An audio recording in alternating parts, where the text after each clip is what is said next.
Good morning students. Last काही लेक्चर्समध्ये आपण C++ प्रोग्रामिंग हा जो चॅप्टर आहे त्याला स्टार्ट केला आहे. त्याच्यामध्ये आपण बरेचसे पॉईंट्स स्टडी करून झालेले आहेत. For example, what is mean by class, object, how members functions are declared inside the class and outside the class, the scope of access specifier that is private, public and protected. आजच्या लेक्चरला आपण जे शिकणार आहोत ते आहे constructors. आता constructors ही एक फंक्शनॅलिटी आहे किंवा हे एक ॲडव्हान्टेज आहे की जे प्रोग्रामिंग लँग्वेजमध्ये इन्क्लूड केलं जातं ऑब्जेक्ट ओरिएंटेड. बघा, कन्स्ट्रक्टर ही एक सम टाईप्स ऑफ फंक्शन आहे की जे ऑब्जेक्ट ओरिएंटेड प्रोग्रामिंग लँग्वेजमध्ये यूज केलं जातं. आता कन्स्ट्रक्टरचं मिनिंग काय आहे बघा. टू कन्स्ट्रक्ट ऑब्जेक्ट, याच्यावरती तुम्हाला 3 मार्क्सचा क्वेश्चन विचारला जातो.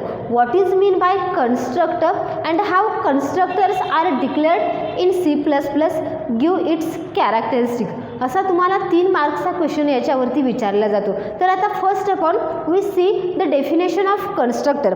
आता कन्स्ट्रक्टरची डेफिनेशन काय आहे तर त्याच्या नेम जे दिलेलं आहे कन्स्ट्रक्टर, त्याचे पार्ट्स करा, 2 पार्ट्स. पहिल्या पार्टमध्ये येतं कन्स्ट्रक्ट, म्हणजे कन्स्ट्रक्टरचं मेन फंक्शन काय आहे तर to construct the object. Object construct करण्यासाठी किंवा ऑब्जेक्ट बिल्ड करण्यासाठी या कन्स्ट्रक्टरचा मेन यूज केला जातो. It is special type of function. इथं मी राईट डाऊन करते त्याच्या characteristic. It is special type of function which has the same name as class name. It is implicitly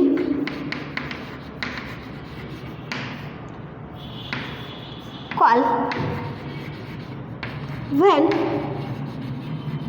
you initialize object of that class. It does not have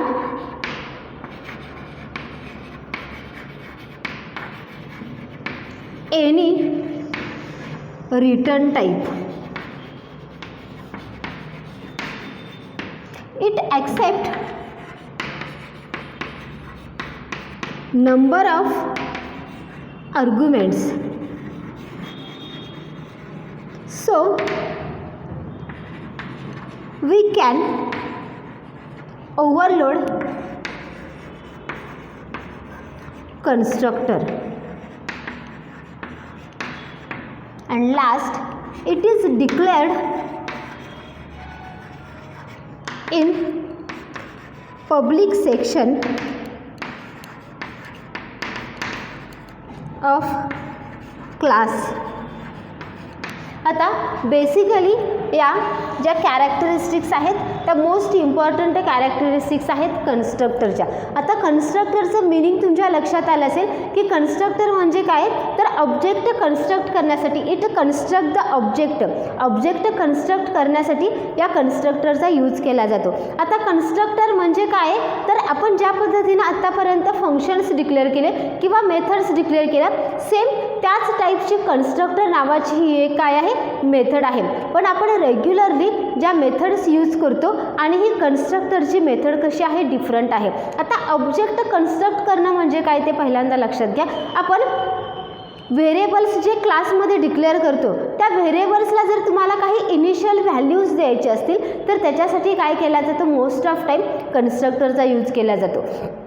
आपण मेथडचा use करून सुद्धा व्हेरिएबलला initialise value देऊ शकतो. त्याच पद्धतीनं कन्स्ट्रक्टरचाही use करून आपण काय करू शकतो व्हेरिएबलला इनिशियल काही व्हॅल्यूज प्रोव्हाइड करायचे असतील. फॉर एक्झाम्पल, युजरनं जर काहीच इनपुट प्रोव्हाइड केलं नाही तर त्या केसमध्ये तुमच्याकडे काहीतरी इनिशियलाइज केलेल्या व्हॅल्यूज असल्या पाहिजेत की ज्याच्यावरती तुम्ही ऑपरेशन परफॉर्म करू शकाल. त्यासाठी त्याला इनिशियल व्हॅल्यू देणं गरजेचं असतं आणि त्यावेळेला मोस्ट ऑफ टाईम हे जे वर्क कोण करत असते किंवा ही टास्क इनिशियल व्हॅल्यू देण्याची टास्क कुणाकडे असते तर ह्या कन्स्ट्रक्टरकडे ती टास्क परफॉर्म करायला दिली जाते. सेकंड कॅरेक्टरिस्टिक काय आहे तर it is special type of function. हे जे फंक्शनच आहे हे ज्या पद्धतीने आपण वॉइड गेट फंक्शन यूज करतो, void calculate area function use करतो, त्याच टाईपचं हे फंक्शन आहे. पण हे स्पेशल याला का म्हटलं जातं because which has the same name as a class name.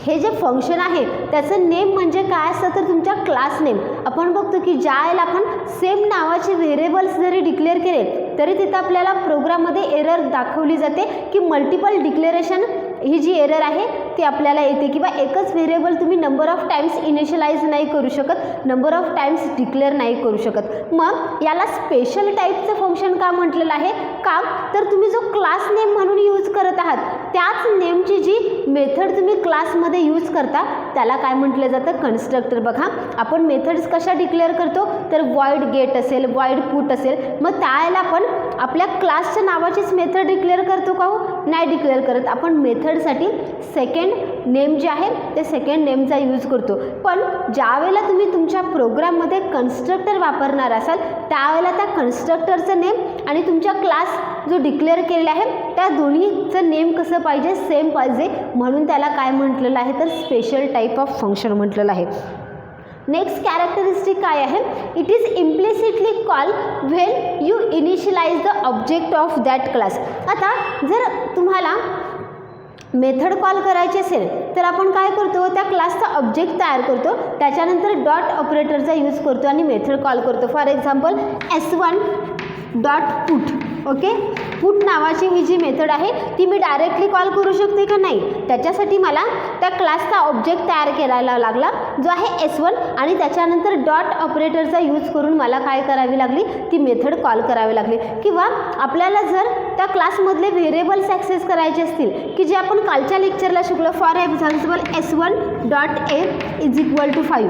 हा A जो व्हेरिएबल आहे त्या व्हेरिएबलला जर मला इनिशियल व्हॅल्यू द्यायची असेल तर त्यासाठी मला त्या ऑब्जेक्टची गरज लागते आणि प्लस तिथं काय करावं लागतं तर डॉट ऑपरेटरचा यूज करावा लागतो. मग हा कन्स्ट्रक्टरसुद्धा काय आहे तर मेथड आहे, पण ही मेथड कधी कॉल केली जाते ज्याला तुम्ही पहिल्यांदा त्या क्लासचा ऑब्जेक्ट तयार केला की ॲटोमॅटिक काय केला जातो त्या मेथडला कॉल केला जातो. बघा इथं ॲटोमॅटिक हा वर्ड खूप महत्त्वाचा आहे. इट इज इम्प्लिसिटली कॉल्ड म्हणजे काय तर ही जी कन्स्ट्रक्टर नावाची मेथड आहे ती ॲटोमॅटिक कॉल केली जाते. पण कधी ॲटोमॅटिक कॉल केली जाते तर ज्या वेळेला तुम्ही त्या क्लासचे ऑब्जेक्ट तयार कराल त्याला जी ॲटोमॅटिक मेथड कॉल केली जाते त्याला काय म्हटलं जातं तर कन्स्ट्रक्टर म्हटलं जातं. त्यासाठी तुम्हाला कुठेही डॉट ऑपरेटरचा यूज करून ती मेथड कॉल करायची गरज नाही आहे, ती ऑब्जेक्ट तयार केल्या केल्या कॉल केली जाते.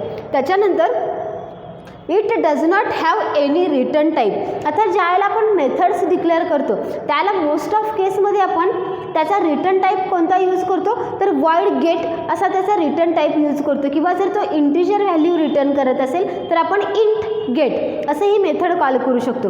पण ज्यावेळेला तुम्ही कन्स्ट्रक्टर डिक्लेअर करताय त्याला तो कन्स्ट्रक्टर कोणतीही व्हॅल्यू रिटर्न करत नाही. म्हणजे बेसिकली आपण वॉइड हा रिटर्न टाईप बऱ्याच मेथडसाठी यूज करतो की ज्याला मेथड काहीही रिटर्न करत नाही त्याला आपण वॉइड हा त्याचा रिटर्न टाईप यूज करतो. पण इथं कोणताच रिटर्न टाईप यूज करत नाही, डायरेक्टली तुम्ही फक्त काय मेन्शन करायचं आहे तर त्या क्लास नेम आणि त्याच्यानंतर राऊंड ब्रॅकेट दिले की तो तिथं काय होणार आहे कन्स्ट्रक्टर म्हणून कॉल केला जाणार आहे. त्याच्यानंतर नेक्स्ट कॅरेक्टरिस्टिक आहे it accept number of arguments so we can overload constructor. जरी तुमचा कन्स्ट्रक्टर कोणतीही व्हॅल्यू रिटर्न करत नसेल पण तो नंबर ऑफ आर्ग्युमेंट्स ॲक्सेप्ट करू शकतो. आता नंबर ऑफ आर्ग्युमेंट्स ॲक्सेप्ट करणं म्हणजे काय तर 11 स्टँडर्डमध्ये आपण फंक्शन ओव्हरलोडिंग हा एक पॉईंट पाहिलेला आहे की ज्याच्यामध्ये तुमच्या फंक्शनचं नेम सेम असते पण तिथं ते डिफरन्शिएट कशावरून केले जातात तर त्यांचा रिटर्न टाईप काय आहे आणि ते नंबर ऑफ आर्ग्युमेंट्स जी ॲक्सेप्ट करण्याची त्यांची स्टाईल आहे त्यांच्यावरून आपण ते काय करतो तर डिफरन्शिएट करतो. इथं सुद्धा कन्स्ट्रक्टरचं नेम सेम आहे म्हणजे मेथडचं नेम सेम आहे. आता उरला प्रश्न त्याचा रिटर्न टाईपचा आणि नंबर ऑफ आर्ग्युमेंट. आता इथं कोणताही रिटर्न टाईप नाही आहे म्हणजे तो पॉईंट स्किप करण्यात आलेला आहे. मग फक्त डिफरन्सिएशनसाठी काय वापरलेलं आहे तर तो जे नंबर ऑफ आर्ग्युमेंट ॲक्सेप्ट करते त्यानुसार तुम्ही काय करू शकता कन्स्ट्रक्टर ओव्हरलोड करू शकता. 4 टाईपचे कन्स्ट्रक्टर्स आपल्याला इथं स्टडी करायचे आहेत. एखाद्या प्रोग्राममध्ये तुम्ही ही 4ही टाईपचे कन्स्ट्रक्टर काय करू शकता, यूज करू शकता. म्हणून इथं काय म्हटलेलं आहे की तुम्ही कन्स्ट्रक्टर ओव्हरलोडिंग करू शकता. आणि last, it declared in public section of class. ज्याला तुम्ही कन्स्ट्रक्टर यूज करताय त्याला मोस्ट ऑफ केसमध्ये तुम्ही तो कुठं डिक्लेअर करायला पाहिजे, तर पब्लिक जो ॲक्सेस स्पेसिफायर आहे त्या पब्लिक ॲक्सेस स्पेसिफायरच्या अंडरच तो तुम्ही डिक्लेअर करायला पाहिजे. तुम्ही जर तो प्रायव्हेट डिक्लेअर केला तर त्याचा स्कोप हा मर्यादित राहणार आहे.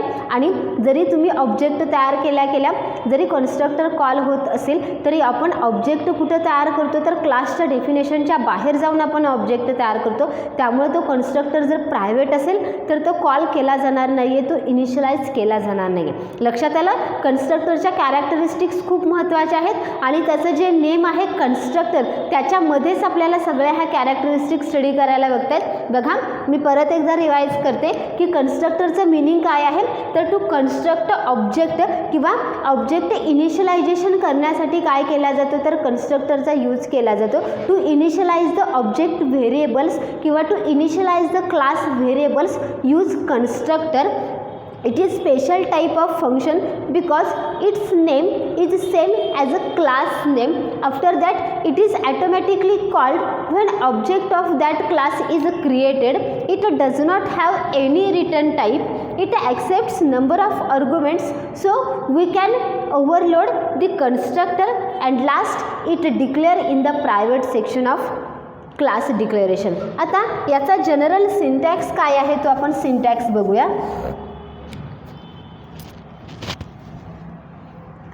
कन्स्ट्रक्टरचा जनरल सिंटॅक्स बघा. Suppose class name,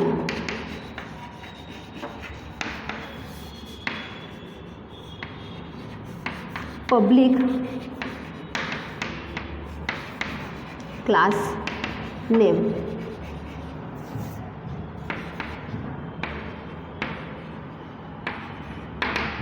body.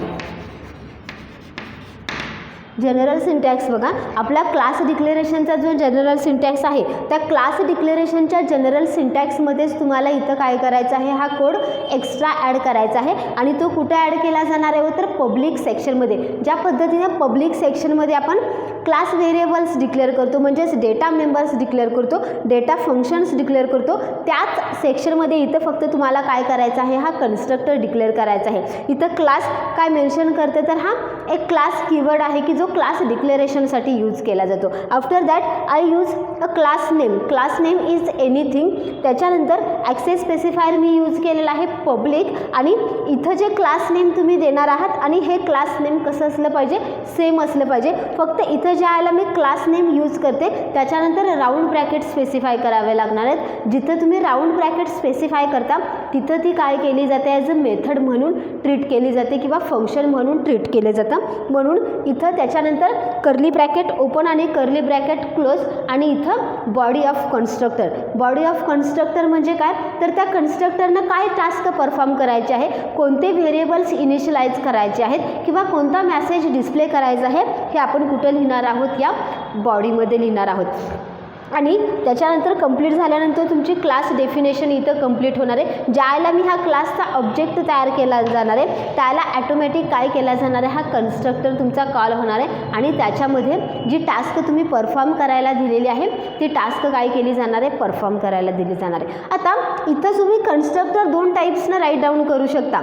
ज्या पद्धतीनं कालच्या एक्झाम्पलमध्ये आपण स्टडी केलं किंवा खालचा पॉईंट जरा एकदा रिमेंबर करा की methods declared inside the class definition and methods declared outside the class definition. इथं कन्स्ट्रक्टर सुद्धा आपण inside the class definition declare करू शकतो किंवा एखादा कन्स्ट्रक्टर जर मला क्लासच्या बाहेर जाऊन ॲक्सेस करायचं असेल तर तेही मी करू शकते. फक्त तिथंसुद्धा तुम्हाला काय करावं लागतं, तर क्लास डेफिनेशनमध्ये तुम्ही कोणत्या टाईपचा कन्स्ट्रक्टर यूज करणार आहात तो इथं डिक्लेअर करावा लागणार आहे आणि त्याची डेफिनेशन जी आहे ती तुम्ही आउटसाइड द क्लास जाऊन देऊ शकता. बेसिकली आपण जे एक्झाम्पल स्टडी करणार आहोत त्या एक्झाम्पलमध्ये आपण इनसाइड द क्लास डेफिनेशनच काय करणार आहोत, कन्स्ट्रक्टरचा यूज करणार आहोत. म्हणजे ही ज्या पद्धतीने आपण methods inside the class definition वापरतो, ही आहे तुमची क्लास डेफिनेशन स्टार्ट आणि इथं क्लास डेफिनेशन एंड होते. याच्यामध्येच आपण मेथड्स डिक्लेअरही करणार आहोत, कन्स्ट्रक्टर डिक्लेअर करणार आहोत आणि त्यांना त्यांचे टास्क परफॉर्म करायला सुद्धा आपण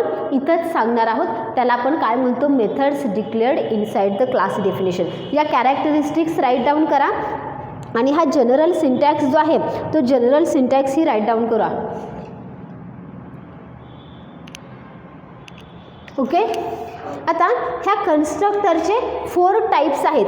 आता आपण एक सेंटेन्स इथं बघा, एक कॅरेक्टरिस्टिक आपण बघितली की कन्स्ट्रक्टर कॅन बी ओव्हरलोडेड, म्हणजे एकापेक्षा जास्त कन्स्ट्रक्टर तुम्ही काय करू शकता, तुमच्या प्रोग्राममध्ये यूज करू शकता. मग बेसिकली कन्स्ट्रक्टरचे 4 टाईप्स जे आहेत ते 2 ग्रुपमध्ये डिवाइड केले जातात. एक आहे डिफॉल्ट कन्स्ट्रक्टर आणि सेकंड वन आहे पॅरामीटराइज कन्स्ट्रक्टर. आपण 4 टाईप्स त्याची स्टडी करूया. त्यातला पहिला टाईप आपण बघूया, default constructor.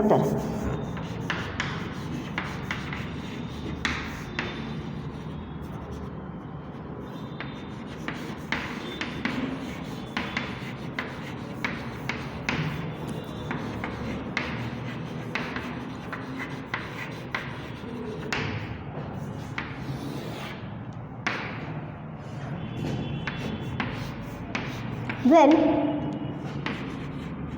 user does not declare any constructor, then system provide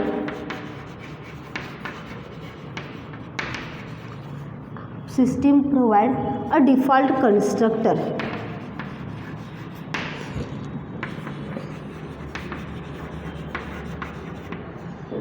Syntax, class name, body. आता फर्स्ट कन्स्ट्रक्टरचा जो टाईप आहे तो आहे डिफॉल्ट कन्स्ट्रक्टर. आता डिफॉल्टचं मिनिंग तुम्हाला माहीत आहे की ज्याला तुम्ही कोणतीच इन्स्ट्रक्शन फॉलो करत नाही त्यावेळेला सुद्धा तो कन्स्ट्रक्टर काय केला जातो, कॉल केला जातो. किंवा ज्यावेळेला तुम्ही त्याला स्वतःहून एक्सप्लिसिटली कॉल करत नाही तरीसुद्धा जो कन्स्ट्रक्टर कॉल केला जातो त्याला कोणता आहे तर डिफॉल्ट कन्स्ट्रक्टर. मग हा डिफॉल्ट कन्स्ट्रक्टर कधी कॉल केला जातो तर ज्यावेळेला युजरने त्याच्या जे काही कोड असेल, प्रोग्राम कोड, त्याच्यामध्ये जर कोणताच कन्स्ट्रक्टर स्पेसिफाय केला नसेल. फॉर एक्झाम्पल आत्तापर्यंत जे आपण एक्झाम्पल स्टडी केले त्याच्यामध्ये आपण कन्स्ट्रक्टर राईट डाऊन केला होता का, नाही आहे. मग तिथं जरी तुम्ही कन्स्ट्रक्टर राईट डाऊन केला नसेल तरी सिस्टीम काय करत असते, कन्स्ट्रक्टर कॉल करत असते ॲटोमॅटिकली आणि त्याला काय म्हटलं जातं तर डिफॉल्ट कन्स्ट्रक्टर म्हटलं जातं. मग when user does not declare any constructor then system provide a default constructor. ज्याला युजर कोणताच कन्स्ट्रक्टर डिक्लेअर करत नाही किंवा कोणताच कन्स्ट्रक्टर राईट डाऊन करत नाही त्याला सिस्टीम ॲटोमॅटिकली त्याचा जो स्वतःचा कन्स्ट्रक्टर तयार करते त्याला काय म्हटलं जातं डिफॉल्ट कन्स्ट्रक्टर. मग हा डिफॉल्ट कन्स्ट्रक्टर कशासाठी यूज केला जातो तर आपल्याला जे काही इनिशियलायझेशन करायचं आहे ते आपण काय करू शकतो, ह्या डिफॉल्ट कन्स्ट्रक्टरचा यूज करून इनिशियलाइज करू शकतो. फॉर एक्झाम्पल ह्याचा सिंटॅक्स कसा आहे तर क्लास नेम आणि त्याच्यानंतर त्याची बॉडी. मग तुम्हाला जे काही इनिशियलायझेशन करायचं आहे ते इनिशियलायझेशन आपण काय करू शकतो इथं राईट डाऊन करू शकतो. त्या पद्धतीनं काय केला जाईल, तुमचा कन्स्ट्रक्टर कॉल केला जाईल, तुमच्या ऑब्जेक्टला इनिशियल व्हॅल्यूज दिल्या जातील. आता याचं एक एक्झाम्पल बघूया आपण की कन्स्ट्रक्टर ॲक्च्युली कॉल कसे केले जातात. For example me class student declare करते.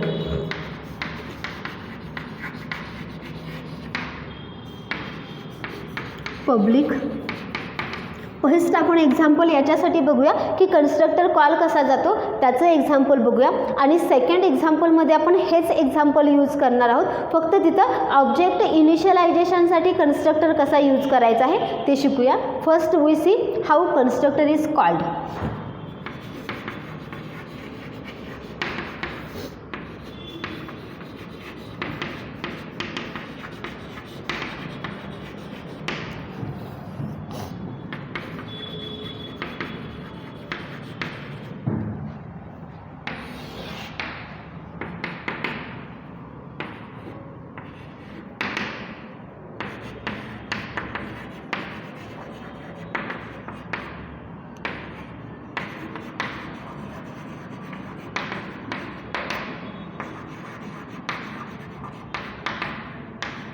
इथं बघा मी एक क्लास डिक्लेअर केलेला आहे की ज्याचं नेम आहे स्टुडंट. क्लास स्टुडंट हा डिक्लेअर केलेला आहे. आता याच्यामध्ये मी आता कोणतेही डेटा मेंबर्स यूज केले नाहीत का, तर मला फक्त हे शो करायचं आहे की कन्स्ट्रक्टर कसा डिक्लेअर करायचा आहे, ऑब्जेक्ट इनिशियलायझेशन कसं करायचं आहे हे आपण नेक्स्ट स्टेपमध्ये शिकणार आहोत. पण त्याच्या अगोदर तुम्हाला हे समजलं पाहिजे की कन्स्ट्रक्टर कसा कॉल केला जातो. त्याच्यासाठी हा मी short program code write down केलेला आहे. आता इथं मी क्लास डिक्लेअर केलेला आहे स्टुडंट. सो पब्लिक सेक्शनमध्ये मी जी मेथड वापरली आहे किंवा पब्लिक सेक्शनमध्ये हे जे राईट डाऊन केलेलं आहे त्याला काय म्हटलं जातं तर कन्स्ट्रक्टर. बघा आपण कन्स्ट्रक्टरची सेकंड डेफिनेशन जी आहे किंवा सेकंड त्याचं कॅरेक्टरिस्टिक काय पाहिलं हो, तर it has a same name as that of a class name. इथं क्लासचं नेमसुद्धा तुम्ही तेच वापरलेलं आहे आणि त्याच नावाची ज्याला मेथड कॉल केली जाते. मेथड म्हणजे काय, तर ज्याला तुम्ही तिथं राऊंड ब्रॅकेट्सचा यूज करता त्याला ते काय ट्रीट केलं जातं तर ॲज अ मेथड म्हणून. मग हा स्टुडंट नेम आणि हे स्टुडंट नेम सेम दिसते, फक्त इथं आपण काय केलं आहे तर राऊंड ब्रॅकेटचा यूज केला आहे. म्हणजे हे स्पेशल टाईपचं फंक्शन आहे की ज्याचं नेम हे त्या क्लासच्या नेमसारखंच आहे. म्हणजे हा काय आहे कन्स्ट्रक्टर आहे. मग ह्या कन्स्ट्रक्टरमध्ये मी एक सिंपल टास्क परफॉर्म करते की एक मेसेज फक्त प्रिंट आउट करते, सी आउट डिफॉल्ट कन्स्ट्रक्टर. एवढाच मेसेज मी राईट डाऊन केलेला आहे. कर्ली ब्रॅकेट कंप्लीट झाले म्हणजे कन्स्ट्रक्टरची डेफिनेशन इथं संपलेली आहे आणि इथं कर्ली ब्रॅकेट कंप्लीट आणि टर्मिनेशन सिम्बॉल म्हणजे तुमची क्लासची डेफिनेशन कंप्लीट झालेली आहे. आता इथून पुढं मला काय करावं लागणार आहे तर त्या क्लासचा ऑब्जेक्ट तयार करावा लागणार आहे. ऑब्जेक्ट तयार करण्यासाठी मला मेन फंक्शन कॉल करावं लागणार आहे, वर्ड मेन. आता ह्या वर्ड मेनमध्ये मी आल्यानंतर माझं पहिलं काम काय असणार आहे तर मी जो क्लास डिक्लेअर केलेला आहे स्टुडंट त्याचं मला पहिल्यांदा ऑब्जेक्ट तयार करायला पाहिजे. मग ऑब्जेक्ट कसं क्लासचं तयार केलं जातं तर ज्या पद्धतीनं आपण व्हेरिएबल्स डिक्लेअर करतो डिफरंट डेटा टाईपचे, सेम त्याच सिंटॅक्सनं आपण ऑब्जेक्ट तयार करतो. पहिल्यांदा लिहा कोणत्या क्लासचा ऑब्जेक्ट तयार करायचा आहे, त्या क्लासचं नेम आणि तुमच्या ऑब्जेक्टचं name. So here I will write student S1. S1 is an object of class student. Okay. आता हा जो ऑब्जेक्ट ज्या वेळेला तयार होईल त्यावेळेला ॲटोमॅटिकली काय केला जाणार आहे, हा कन्स्ट्रक्टर कॉल केला जाणार आहे. बघा नॉर्मली एखादी मेथड जर आपल्याला कॉल करायची असेल तर आपण त्या ऑब्जेक्टचं नेम त्याच्यानंतर डॉट ऑपरेटर आणि त्याच्यानंतर मेथडचं नेम या पद्धतीनं जनरल सिंटॅक्स आपण यूज करतो. पण ज्याला तुम्हाला कन्स्ट्रक्टर कॉल करायचा आहे त्याला तो ॲटोमॅटिकली कॉल होतो. म्हणजे कसा कॉल होतो तर ज्याला मी स्टुडंट S1 म्हणते त्याला ॲटोमॅटिक हा कन्स्ट्रक्टर कॉल केला जाणार आहे आणि तुम्हाला आउटपुटमध्ये काय दाखवलं जाणार आहे तर डिफॉल्ट कन्स्ट्रक्टर. बघा या प्रोग्रामचं आउटपुट काय असणार आहे,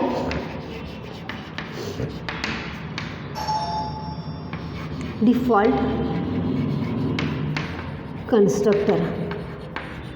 आता ह्या कन्स्ट्रक्टरला मला कॉल करण्यासाठी कुठेही डॉट ऑपरेटरचा यूज करावा लागला का हो, नाही आहे. कुठेही कॉल करण्यासाठी मला त्या मेथडचं नाव लिहावं लागलं का, नाही आहे. ज्याला तुम्ही त्याचं ऑब्जेक्ट तयार करता त्यावेळेला ॲटोमॅटिक हा कन्स्ट्रक्टर कॉल केला जातो. म्हणून त्याला काय म्हटलं जातं तर स्पेशल टाईप ऑफ फंक्शन. लक्षात आलं की कन्स्ट्रक्टर कसा कॉल केला जातो ते ऑब्जेक्ट इनिशियलाइज झाल्या जी मेथड कॉल केली जाते त्या मेथडला काय म्हटलं जातं तर कन्स्ट्रक्टर म्हटलं जातं. आता हा डिफॉल्ट कन्स्ट्रक्टर जो आहे तो डिफॉल्ट कन्स्ट्रक्टर मेनली कशासाठी यूज केला जातो तर जर काही तुम्हाला इनिशियल व्हॅल्यूज द्यायचे असतील व्हेरिएबलला तर त्याच्यासाठी काय केला जातो, हा डिफॉल्ट कन्स्ट्रक्टर यूज केला जातो. आता हाच प्रोग्राम आपण थोडासा मॉडिफाय करूया की ज्याच्यामध्ये डिफॉल्ट कन्स्ट्रक्टरला आपण काय फंक्शन देणार आहोत किंवा काय टास्क परफॉर्म करायला देणार आहोत.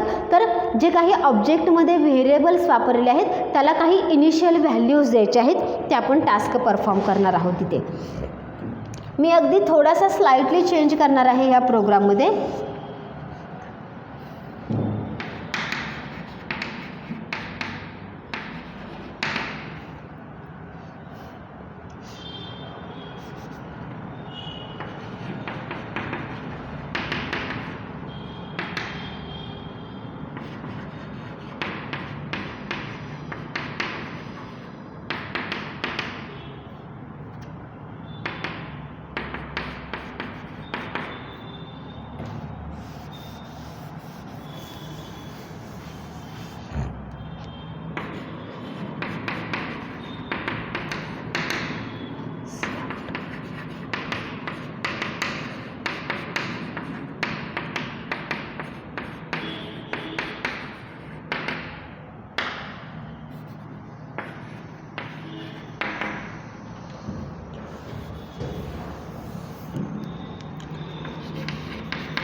आता इथं आपण डिफॉल्ट कन्स्ट्रक्टरचा यूज करून ऑब्जेक्ट इनिशियलाइज केलेला आहे. त्याच्यासाठी मी काय केलं तर क्लास तोच यूज केलेला आहे स्टुडंट. आता याच्यामध्ये एक स्लाइटली चेंज केलेला आहे, तो म्हणजे मी इथं काय केलेलं आहे तर त्याच्यामध्ये एक डेटा मेंबर डिक्लेअर केलेला आहे किंवा एक व्हेरिएबल डिक्लेअर केला आहे की रोल नंबरचा, की ज्याचा डेटा टाईप आहे इंटिजर. ओके, पब्लिक सेक्शनमध्ये. त्याच्यानंतर मी कन्स्ट्रक्टर तोच ठेवलेला आहे डिफॉल्ट कन्स्ट्रक्टर, फक्त याच्यामध्ये मी एक स्टेप काय केलेली आहे जास्त इन्क्लूड केलेली आहे. पहिलं स्टेटमेंट तो प्रिंट आउट करणार आहे डिफॉल्ट कन्स्ट्रक्टर. त्याच्यानंतर मी इथं ऑब्जेक्ट इनिशियलायझेशन म्हणते की तुम्ही ज्याला एखादा ऑब्जेक्ट इनिशियलाइज करता त्याला इनिशियल व्हॅल्यू देण्याचं काम कोण करत असतं, कन्स्ट्रक्टर करत असतो. मग ती इनिशियल व्हॅल्यू कशी दिली जाते बघा, इथं मी roll number is equal to 5 म्हटलेला आहे. म्हणजे हा जो क्लास व्हेरिएबल आहे रोल नंबर, त्याला एक इनिशियल व्हॅल्यू प्रोव्हाइड केलेली आहे आणि ते प्रोव्हाइड करायचं टास्क कुणासाठी दिलेलं आहे तर त्या कन्स्ट्रक्टरमध्ये दिलेलं आहे. So here I write roll number is equal to 5. That means 5 is assign a value to the roll number. आणि त्याच्यानंतर मी काय करते तर तो रोल नंबर प्रिंट आउट करायचं काम करते. C out roll number is equal to c आउटमध्ये रोल नंबर, म्हणजे इथं roll number is equal to 5 ही व्हॅल्यू काय केली जाईल, प्रिंट आउट केली जाईल. इथं कन्स्ट्रक्टरची डेफिनेशन कंप्लीट होते, इथं तुमची क्लासची डेफिनेशन कंप्लीट होते. आता इथं मी कुठेही इनपुट करून घेतलं आहे का हो, नाही आहे. किंवा कोणतीही मेथड कॉल केलेली आहे का की ज्याच्यामध्ये मी युजरला एंटर करायला सांगते रोल नंबर, नाही. मी ऑब्जेक्ट तयार केला स्टुडंटचा S1. आता स्टुडंटचा S1 ऑब्जेक्ट ज्याला तयार केला त्याला इथं कुठेही मेन्शन केलं आहे का की त्याचा रोल नंबर काय असला पाहिजे किंवा युजरला सांगितलेलं आहे का की एंटर करून घ्या रोल नंबर, नो. फक्त मी स्टुडंट तयार केलेला आहे. मग ॲटोमॅटिकली हा कन्स्ट्रक्टर काय केला जाणार आहे, त्यावेळेला कॉल केला जाणार आहे आणि रोल नंबरसाठी एक डिफॉल्ट व्हॅल्यू दिली जाणार आहे आणि ती व्हॅल्यू काय असणार आहे, 5. म्हणजे युजर ज्याला कोणताच रोल नंबरसाठी व्हॅल्यू एंटर करत नाही त्याला सिस्टीम ॲटोमॅटिक त्याला एक रोल नंबरसाठी व्हॅल्यू असाइन करते किंवा सिस्टीम ॲटोमॅटिक त्याला एक रोल नंबर जनरेट करते आणि तो रोल नंबर काय असणार आहे, 5 असणार आहे. लक्षात आलं डिफॉल्ट कन्स्ट्रक्टरचं मिनिंग काय आहे इथं, किंवा त्याचा यूज करून आपण एखाद्या ऑब्जेक्टला इनिशियल व्हॅल्यूज काय देऊ शकतो. याचा आउटपुट बघा काय येणार आहे. पहिल्यांदा प्रिंट आउट केलं जाईल डिफॉल्ट कन्स्ट्रक्टर आणि त्याच्यानंतर प्रिंट आउट केलं जाईल roll number is equal to 5. म्हणजे युजरनं कोणताही रोल नंबर एंटर केलेला नाही आहे तरीसुद्धा आपण एक इनिशियल रोल नंबरसाठी व्हॅल्यू देतो किंवा जर युजरनं काहीच दिलं नाही इनपुट तरीसुद्धा सिस्टीमनं त्याचं वर्क इफिशियंटली करायला हवं किंवा तुमची सिस्टीम कशी पाहिजे तर अप टू डेट पाहिजे. म्हणजे युजरकडून जरी एखादं पॅरामीटर्स मिस झालं तरी तुमच्या सिस्टीममध्ये ते पॅरामीटर्स डिफॉल्ट इन्क्लूड करायला हवं. मग त्यासाठी काय केला जातो, ह्या डिफॉल्ट कन्स्ट्रक्टरचा यूज केला जातो. लक्षात आलं तुमच्या की कन्स्ट्रक्टरचं मिनिंग काय आहे आणि कन्स्ट्रक्टर कसे यूज करतात. कन्स्ट्रक्टरमधला हा पहिला पार्ट होता डिफॉल्ट कन्स्ट्रक्टर. अजून आपल्याला कॉपी कन्स्ट्रक्टर शिकायचं आहे, पॅरामीटराइज कन्स्ट्रक्टर शिकायचं आहे आणि एम्प्टी कन्स्ट्रक्टर. हे 3 कन्स्ट्रक्टरचे टाईप्स आपल्याला अजून स्टडी करायचे आहेत. आजचं लेक्चर जे आहे त्याचं लेक्चर आपण इथंच स्टॉप करूयात. Good bye, have a nice day.